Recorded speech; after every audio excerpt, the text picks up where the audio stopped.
আমরা এখানে ধাওয়া করি প্রায় 500-600 গজ পর্যন্ত ধাওয়া করা হয়। ধাওয়া করার পরে একজনের গুলি করতে করতে যাইতেছে, কিন্তু আমরা 3 জন আসামিকে ধরে ফেলছি। গাড়িটাও আমরা উদ্ধার করতে পারছি এবং 9000 ইয়োবা আমরা উদ্ধার করতে পেরেছি।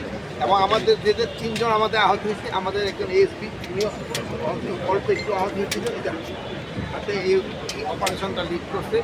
প্লাস আমাদের আরও 2 জন, একজন এএসআই আর একজন কনস্টেবল যে আহত হয়েছে তার পায়ের গুলি লাগছে। ওইটা গত রাত্রে ওইটা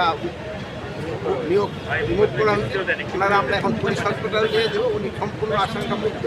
এবং আরেকজন এএসআই যে হয়েছে তারটা হয়েছে হলো অ্যাবডোমিনাল এখানে, বাট এটা আল্লাহর রহমত, যেটা অর্গানিক কোনো সে লাগে নেই। এই জন্য হয়তো ওনারা হয়তো 24-48 ঘন্টা পরে অপারেশন করে এটা বের করে দিলে আমরা ওনারা পুলিশ হতো। ওনারা সবাই খুব ভালো অবস্থায় আছে আল্লাহ দিলে, কারো কোনো রকমের। আর বাকি আসামি যে আছে এগুলি আমরা ধরার চেষ্টা করছি। এরা এই হসপিটালের যে 2 জন আছে সবাই আশঙ্কা।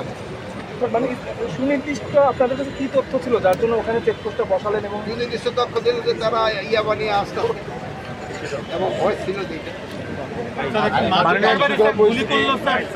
মাদক কারবারি গুলি করে পুলিশের উপর হামলা করলো চ্যালেঞ্জ করার পরেও এই বিষয়টাকে আপনি কীভাবে দেখছেন? এই বিষয়টাকে আমাদের পুলিশ ধরাটা টাফ তো আমি এই কারণে আমি মাদক উদ্ধার হয়েছে এবং গাড়ি উদ্ধার হয়েছে। এবং যে পুলিশ যে সাহসিকতার কাজ করছে, তাদের নিজেদের তারা জীবন বাজি রেখে মাদককে নিয়ন্ত্রণ করার তারা চেষ্টা করছে।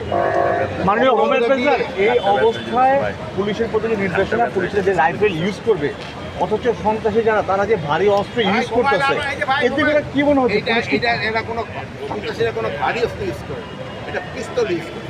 ভবিষ্যতে করলে সেই সময় আমরা আবার ভবিষ্যতের উপরে ভবিষ্যৎ করবো। আপনার যেসব ছেলে আসবে সেই সময় দেখবেন অন্যরকম। আগে কি আপনি ড্রোন তার দেখছেন? মানে কি পুলিশ রাইফেল ইউজ করবে? মাননীয় উপদেষ্টা মহোদয়, আমাদের প্রশ্নটা হলো যে পুলিশের যে জীবনের ঝুঁকি নিয়ে কাজ করছে আপনার বক্তব্য অনুযায়ী, এবং আমরাও তাই দেখলাম, কিন্তু এই যে তাদের জীবন রক্ষা নিয়ে তারা এই হালকা অস্ত্র নিয়ে যে কাজ না করছে, না, হালকা অস্ত্র নিয়ে না, এই পরিমাণ প্রয়োজন অস্ত্র দরকার, ওই পরিমাণ প্রয়োজন নিয়ে অপরাধীকে অনেক বেশি সুযোগ দিচ্ছে। আরে উনি সামনে যে আছে অপরাধীরা খুব একটা বেশি সুযোগ নিতে পারতেছেন না, এই জন্য যে দেখার 4 জনের ভিতরে 3 জনকে কিন্তু আমরা আইনি আওতায় নিয়ে আসি।